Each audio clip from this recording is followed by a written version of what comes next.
ay hayag sa ating tuwa't kagalakan.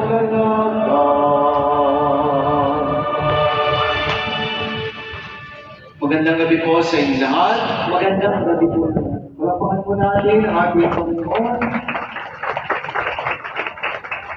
Maraming ang mahal mo kapatid na ito ay sumapit na sa ika-4 na simbang gabi sa taong ito. Pinagkaloob ng Panginoon sa santinakpan ang kagalakan ng kanyang pagdating. Winika niya na parito ako upang kayo ay magalak at malubos ang inyong kagalakan. Sa misang ito sa mga darating na araw, makapagdatingawa tayo ng galak sa lahat ng nangangailangan.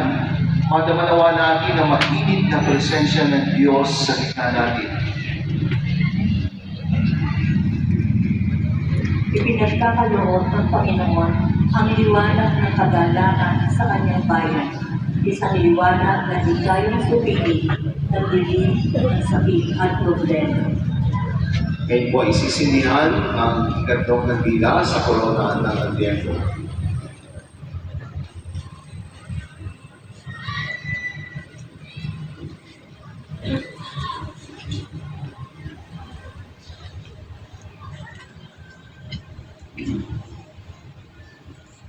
Lumakad tayo sa liwanag ng kagalakan.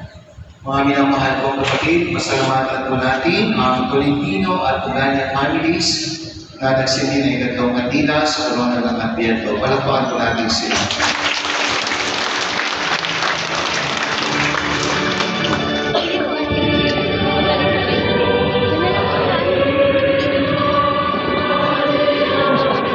Makaka-vlog.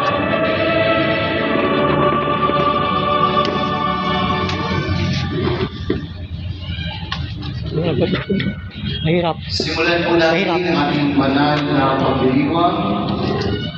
Sa ngalan ng Ama at ng Anak ng Espiritu Santo.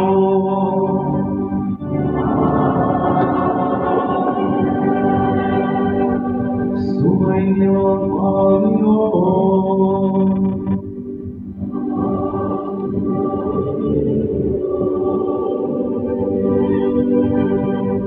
Mga minamahal na kapatid, walang hindi mapangyayari ng Diyos.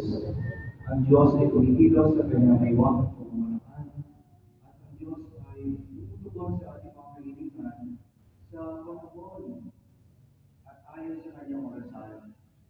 Mga kapatid, ang Diyos ay hindi papabaya sa mga tao sa kanyang marunong, maniwala at magtiwala.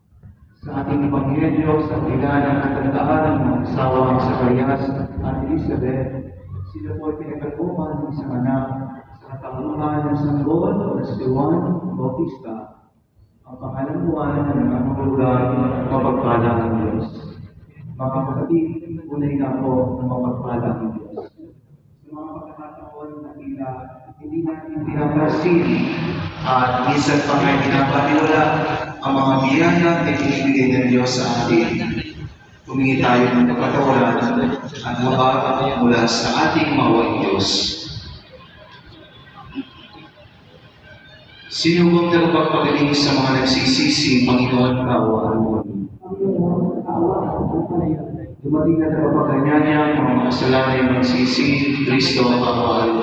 Kristo, kaawaan kami. Nakaluglo ka sa kanan ng Diyos Ama upang ipamagitan kami, Panginoon, kaawaan mo kami. Panginoon, kaawaan kami. Kaawaan tayo ng makapangyarihan Diyos. Patawarin tayo sa ating mga kasalanan at pagbabayan tayo sa buhay na walang hanggan. Amen. Gloria in excelsis Deo.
kahilingan, inarapat pumayag ng iyong kadakilaan sa pagsilang ng mga kadirin para sa sanlibutan.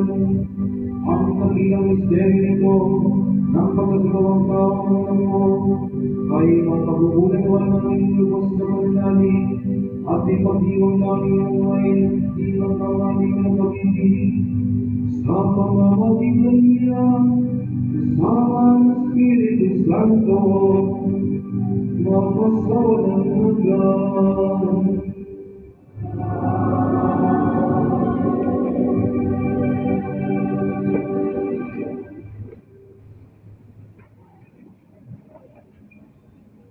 Magbasa mula sa aklat ng mga Hudyo. Noong mga araw na iyon, sa bayan ng Roma, ay may isang lalaking mamuha ang pangalan. Kabilang sa Biblia,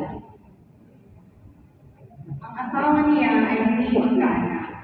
Minsan, napakita sa babae ang anghel ng Panginoon. At sinabi, hanggang ngayon wala kang anak, ngunit hindi magtatagal. Maglilihim ka ang mga anak. Mula ngayon ay huwag kang iinom ng anumang uri ng alak, nititikim ng anumang bawal na pagkain.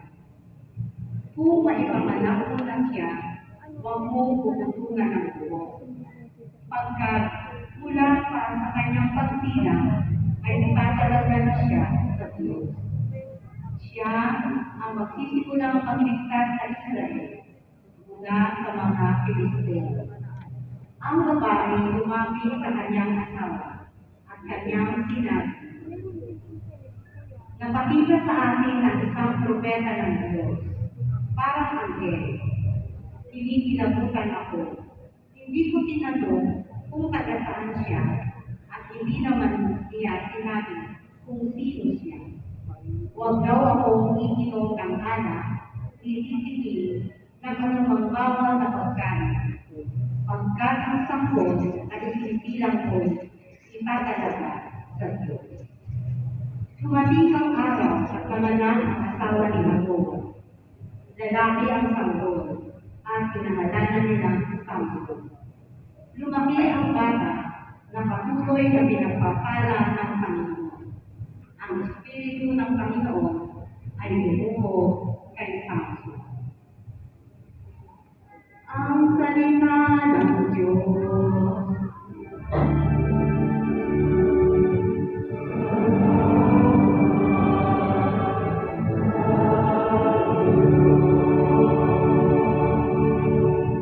Lagi kong papupurihan ang iyong kapangyarihan.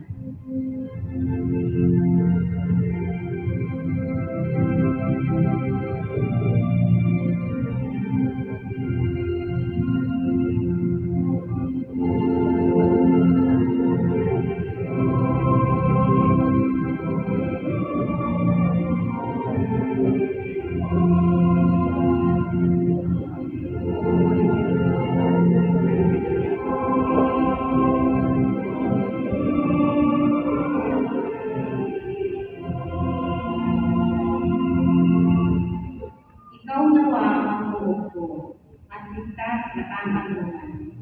Matatag na utingan ko ang matibay na sanggalan. Sa lahat ng masasama, O Diyos, ako'y paglaban.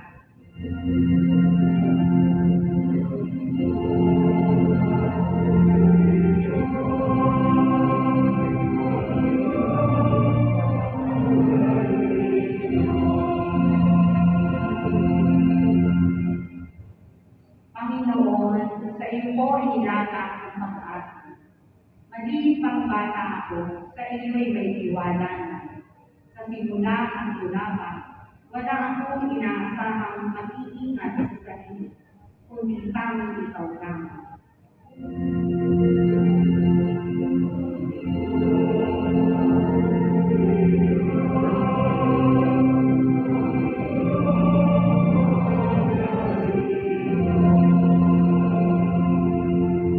Pagkat ikaw, Panginoon, ay malakas at kakita, ang taglay mong patanin ay ihahayag ko sa mata.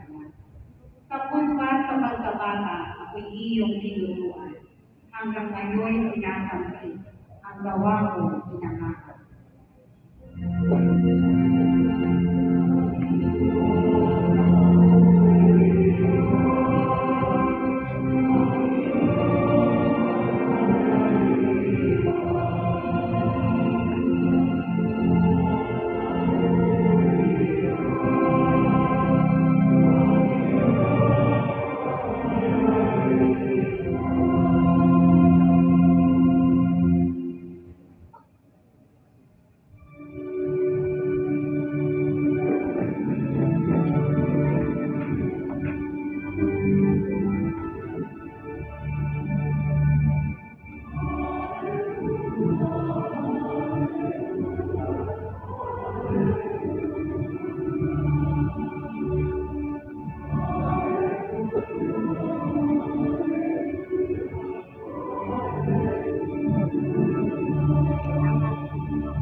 Sa mga ugat ni Jese, nag-aakay ng marami.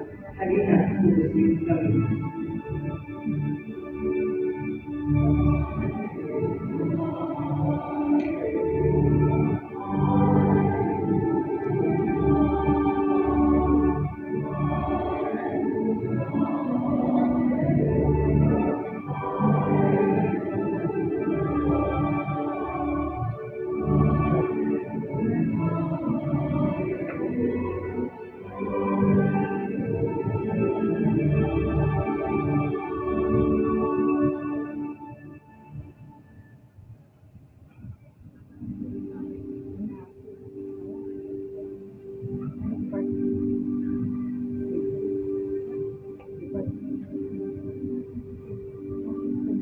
Sumainyo, Panginoon.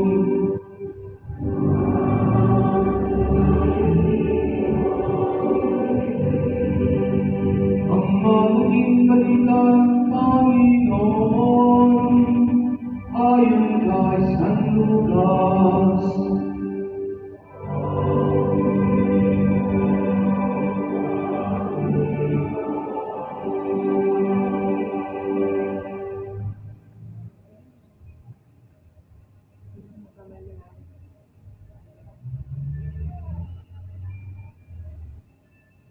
Noong sinulode sa Mari ng Judea, may isang saserdote na nanay sa Zacarias sa pangkat ni Abias.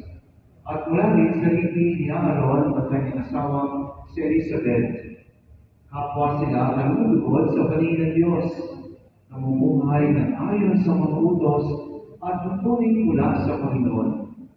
Wala silang anak sapagkat baog si Elizabeth at sila'y matanda na. Ang pangkat ni Zacarias ang nanunungkulan noon at siya'y nalilingkod sa harapan ng Diyos bilang saserdote. At nang sila'y magsapalaran ayon sa kaugalian ng mga saserdote, siya ang nanghirang na maglandog ng kamalian. Kaya pumasok siya sa templo ng Panginoon sa oras ng pagsusunog ng kamalian, samantalang nakakatipon sa labas ng mga tao at nananalangin.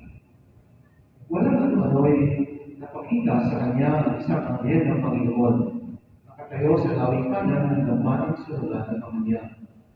Nagulat si Zacarias at siniglan ng kanilang takot nang makita ang anghel.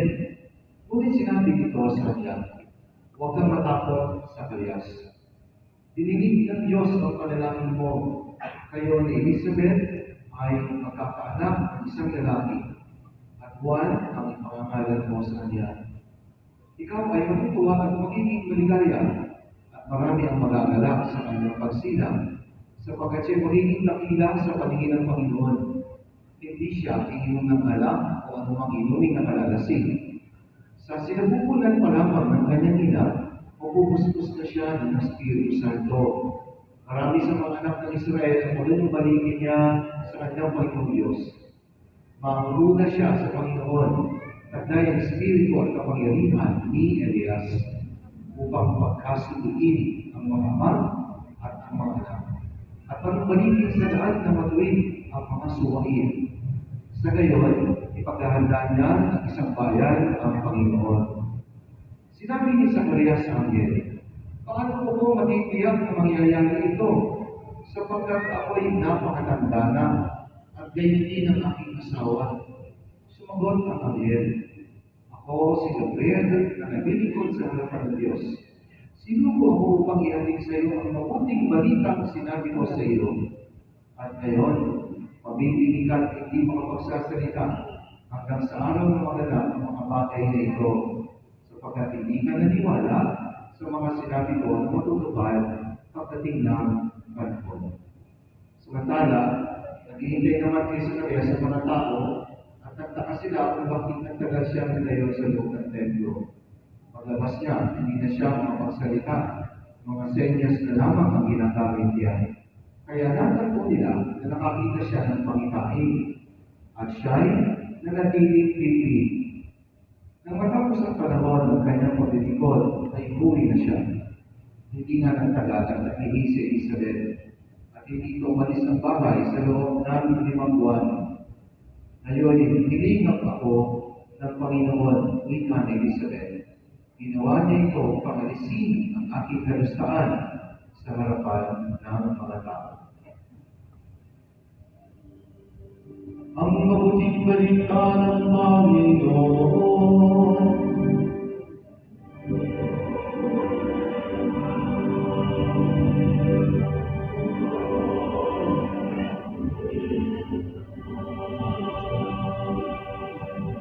Palapakan po natin ang mabuting balita sa ating Panginoon.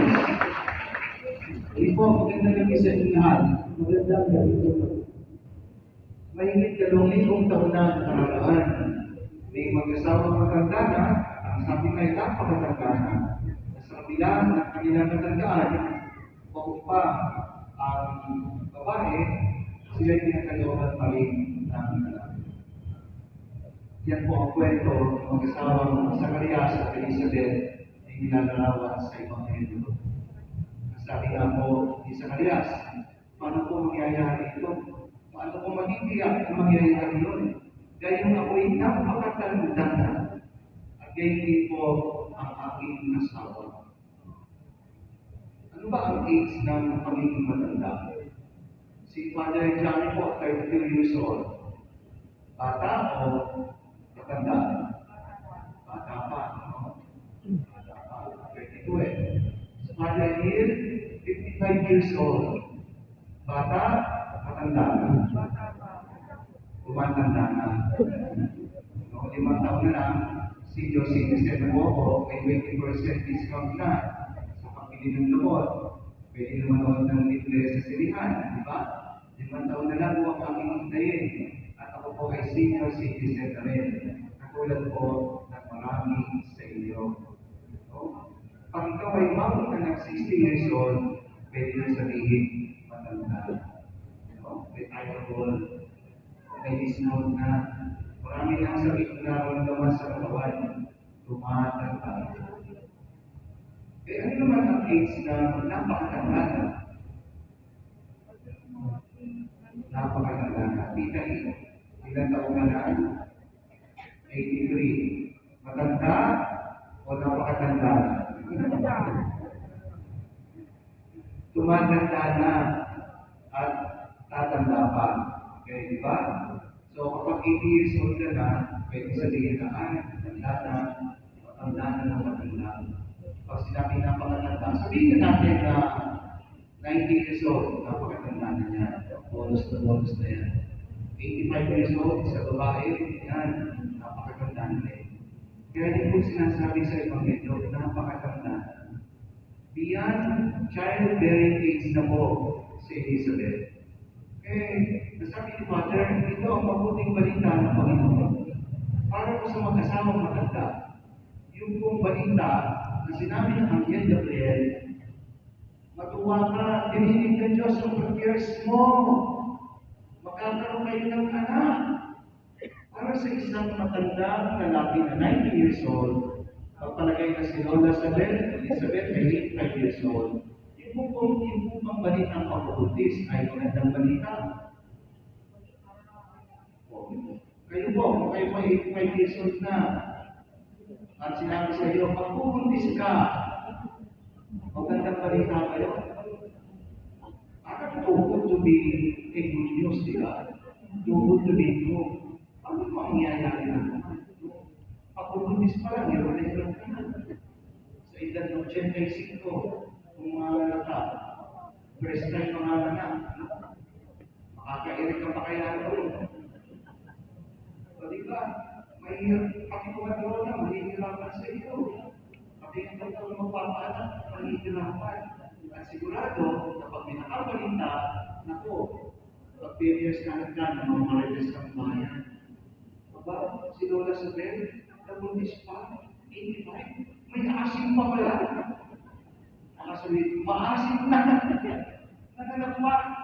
Siguradong laman ng chismisan sa bawat kanto ng barangay, hindi madali ang magiging sitwasyon. O nag-baby, o magpapa-breastfeeding pa, no? Ba? May gatas pa kaya? Kasi ulit may pakatuyo na. Ano kaya? Makapawder pa. Diyan lang ako. Diba? Mahirap. Mahirap. Siguro sasabihin ni Lolo Zacarias, Lord naman, yung ba yan? Nung bata pa kami, pinagdadasal namin na magkaroon kami ng anak. Pero may matanda na, tanggap na mo ng din ang kapalaran namin. Manananginin mo kami faithful sa inyo.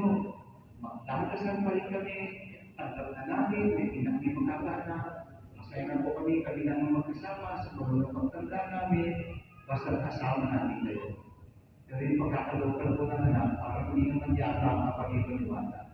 Kaya hindi mo natin masisisi si Lolo Zacarias kung siya ay hindi agad makapaniwala. Because the news was too good to be true. Kahit naman kayo, malagay sa lumang sitwasyon. Maginiwala pa kayo agad-agad? Siyempre, hindi.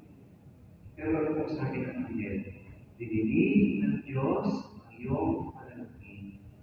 Ibig sabihin, kahit na tayo'y nakalibot na doon sa matagal na nating ipinagdasal, ang Diyos hindi nakakalibot.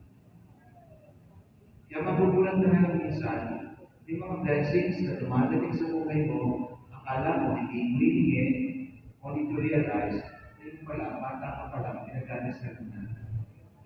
Ngayon nga lang dumating. O kaya naman, may hinihingi kang isang bagay, iba ang dumating, akala mo hindi ka pinagbigyan. Pero actually, dininig ng Diyos ang prayer mo.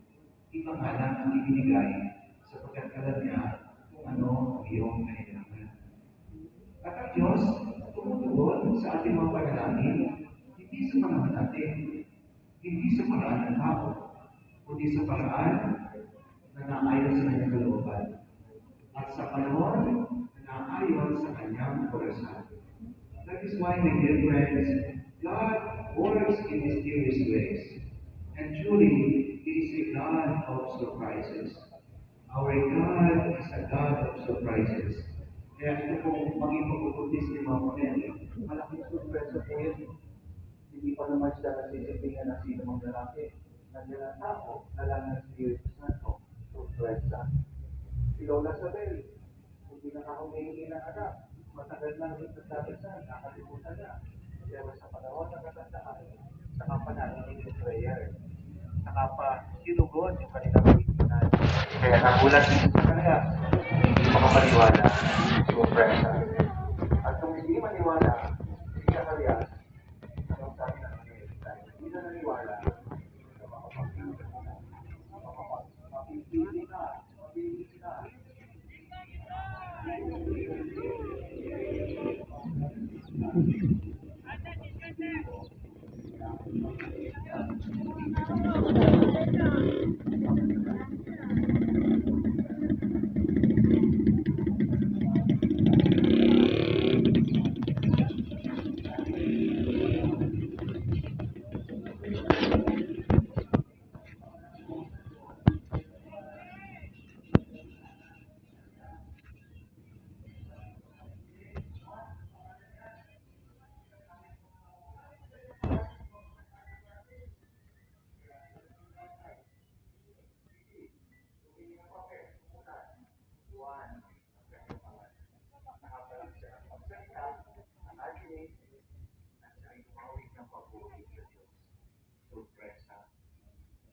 our God is a God of surprises.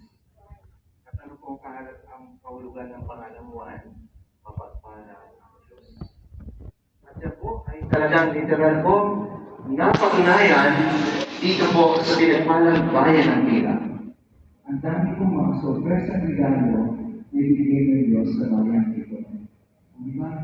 Naging national slide ng Tira. Sorpresa. Nagkaroon tayo ng spiritual reading with the mother of all churches of St. Anthony in the world sa Pontifical Basilica of St. Anthony. Sorpresa. Panahon ng pandemya, walang mass collection sa pagkasagatong simbahan, puro online ang misa. Nakapagpagawa tayo ng kumbento at ng Chapel of the Relic na umabot sa 16 million. Diba? Di ba na? Sorpresa. At kapag may mga project tayo, sabi ko nga, Lord, ako po ay nababagod na rin, nananakit na rin yung dalawa ko, kakapagod din. At yung po aking pa ay nananakit na rin, tapos biyahe para lang hindi ng donasyon. At ako po'y namamalat din kapag may concert at may fundraising. Baka naman po pwede manawagan na ng ako sa aking daily gospel reflection. Kailangan ko po ng 1,500 na tao na magbibigay ng tig-1,000 para mapagpapalagay ng 1.5 million pesos. Eh hindi pa po umaabot ng 400 persons. Halos umabot na ng 1.5 million. Wala pa po yung bigay million. No? Naghihintay pa rin po kami sa mga hindi pa nagbibigay. Diba? Surpresa. Kaya sabi ni Lord, tama ka naman siguro. Nalipanila ka din naman, paminsan-minsan, ibibigay ko, yung hinihingi mo, hindi naman yan ang amin sa iyo. Surpresa. Palapakan natin ang Panginoon. Kaya mga mahal ng kapatid, sa ika-apat na simbang gabi sa buwan ito, tinuturo ko sa atin ng mga pagbasa ng katotohanan that God can surprise us anytime. We just need to believe in Him. We just need to put our trust in Him. Totoo po ang pangako ng Diyos. Hindi po sinungaling ng Diyos. When He makes a promise, He does not make an promise. Magagawa ng Diyos ang lahat ng bagay. Pangalawa, may sariling pamamaraan ng Diyos na dapat nating igalang. May sarili din siyang orasan. And so He works according to His plan. At kapag sinasabi ng Panginoon, hindi ako nagpapabaya sa inyo. Lalo na sa mga tao sa akin ay marunong sumampalataya at magtiwala. Palampakan po natin ang aming Panginoon.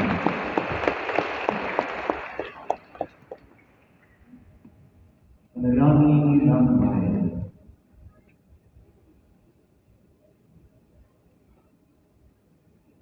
Tumulog tayo sa kautihang loob ng ating Ama na kailanman hindi at magmamahali sa tamang panahon sa kanyang pamamalaan. Ipagkakalob niya ang ating mga likay at ang pangarap ng kanyang bayan. Ang ating itutugon, Panginoon, biyayahan mo kami. Panginoon, biyayahan mo kami.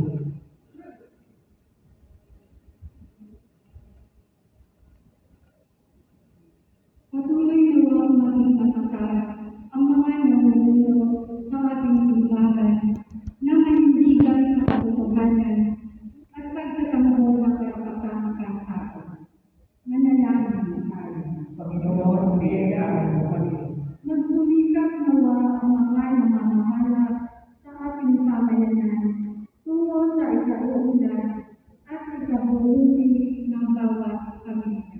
Manalangin tayo. Panginoon, biyayaan mo kami. Halinain nawa ng mga magulang ang kanilang mga anak sa pamamagitan ng kanilang pag-ibig at pagsusulikan na magkaroon sila ng maayos na pamumuhay.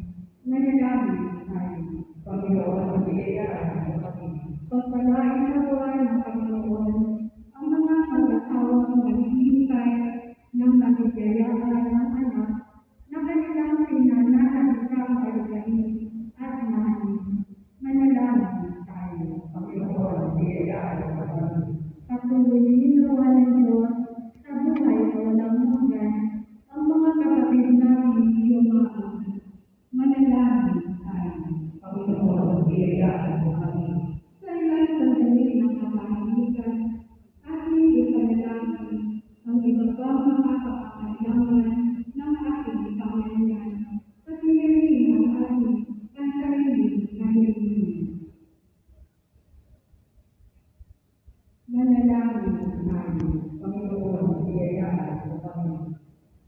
Ang mga patuloy na luwang biyayaan ng isang bayan at sa pag-aaring namin ng mga kaloob mo, kami rin naway magsilbing biyaya at nagpahanap ng damang loob mo sa bawat isa. Alang-alang kay Kristo, aming Panginoon. Amen. Patahan.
Nalangin kayo, mga kapatid, ang ating pagkahain ay kalugdan ng Diyos na mga makapangyarihan.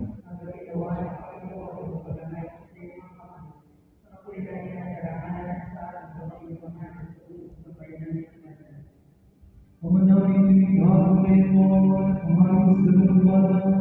Itong aming kamangkatayanan ay kapaninduan ng kapulang kawanalan na itinuro ng iyong mga iliyan sa pamamagitan ni Kristo kasama ng Espiritu Santo makasama ng hanggan.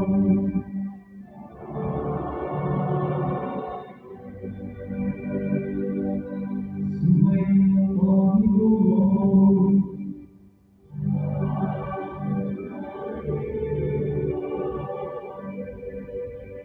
Itaas sa Diyos ang iyong puso at diwa.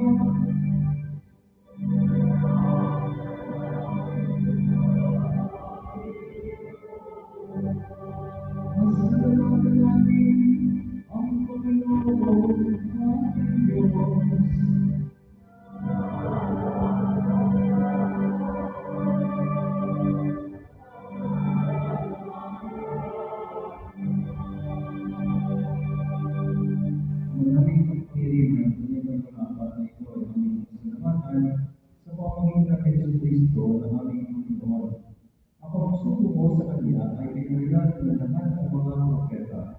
Ang pagsilang ay pinagbigan ng mga nabibig kanyang tunay sa kapangiliman ng Espiritu Banal. Ang pagdating niya ay pinangalan sa Juan Bautista sa kanyang pagbibinya. Ngayon pinaghahandaan namin ang ligayang araw ng kanyang pagsilang. Kami nananabig at nananalangin lubos sa mga mula sa kanyang kadakilaan. Kaya may isang mga anghel, nagsisiawit ng pagpuli sa iyo na walang magpanik sa kadakilaan. Kami nagbubuti sa iyo ang kadakilaan.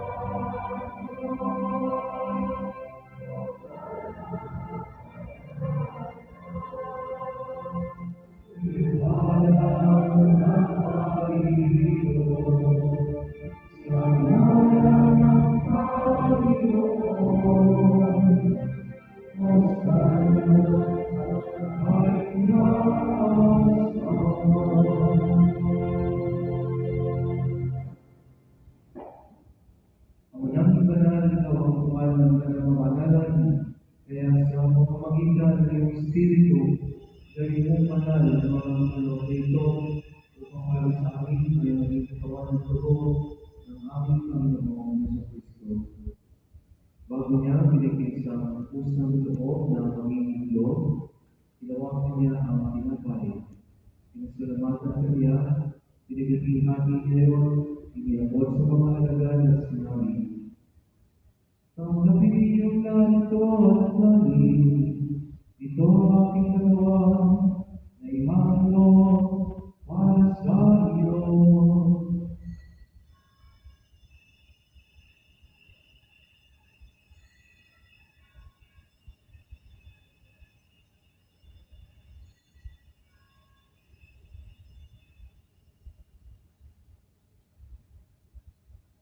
Bigil naman ang tapos sa kumpunan, ginawa niya ang alis, hindi kanya pinasalamatan.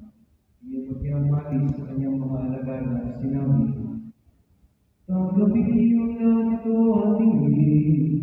Ito ang kalis ng aking dugo, ng bawat walang kapitan. Ang mundo ay bubus para sa inyo at para sa lahat. Sa ikapagpapatawad ng mga kasalanan, gawin ninyo ito sa pag-alala sa akin."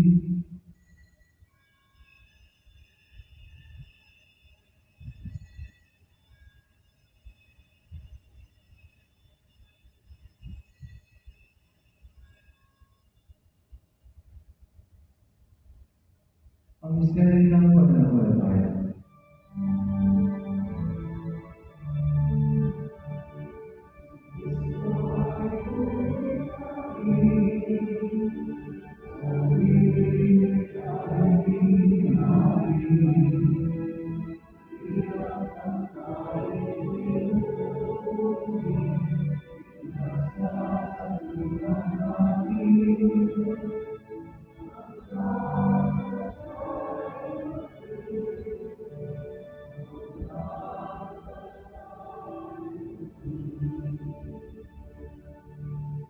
Ginagawa namin ngayon ng paglalaan sa pagkamatay at muling pagbubuhay na iyong na. Kaya iniaalay namin sa iyo ang tinapay ng nagbibigay buhay at ang alis na nakakaloob ng kalikasan.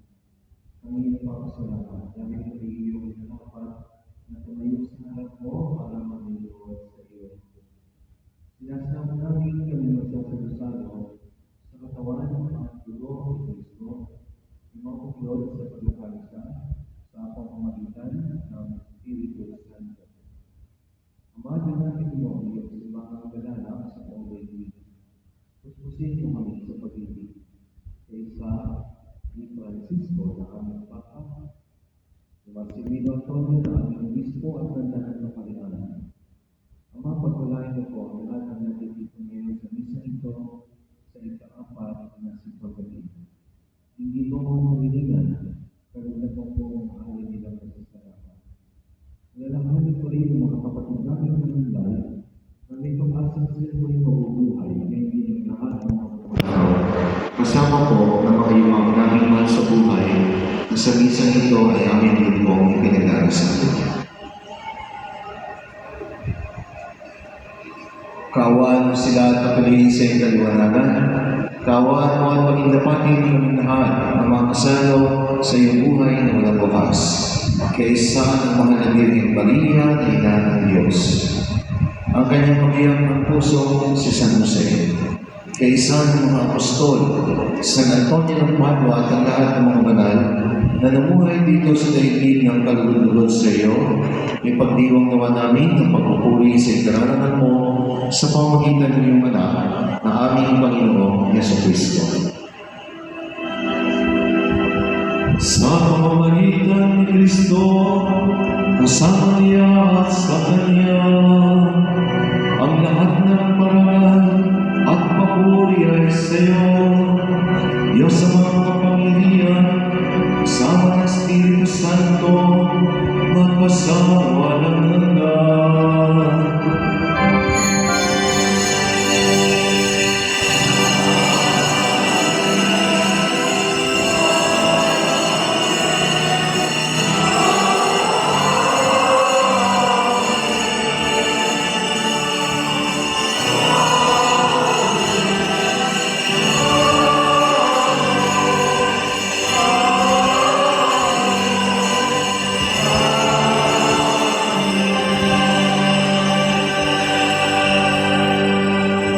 Tayo'y mga anak ng ating nag-iisang Ama sa langit. Awitin natin ang panalangin ni Lord Jesus.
Espiritu Santo, para sa walang hanggan.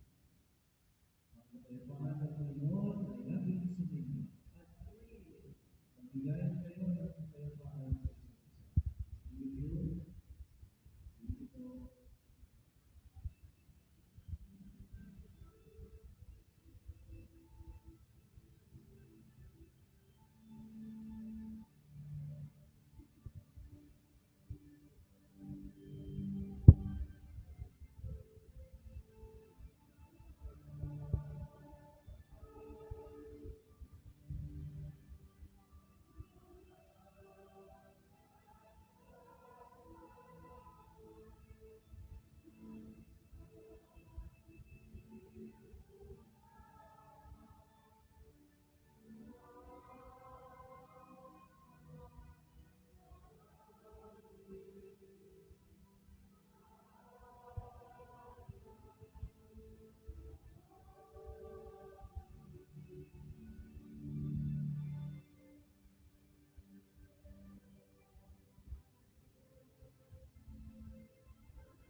mga kapatid, narito si Jesus, ang gobyerno ng Diyos. Narito sa ilalim sa mga kasalanan ng mundo, kapalit ng mga nangyayakap sa kanyang pagpili.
Manalangin tayo. Ama naming mapagmahal, iapagdalaw ng utang na loob sa aming pinasaluan. Kami ay pinatiling mong nananalig sa mga darating na biyay upang mapagandaan namin katupiling marangal ang pagsilang ng aming manlulubos na mahal na siyang namamagitan kasama ng Espiritu Santo magpasawa ng hanggan.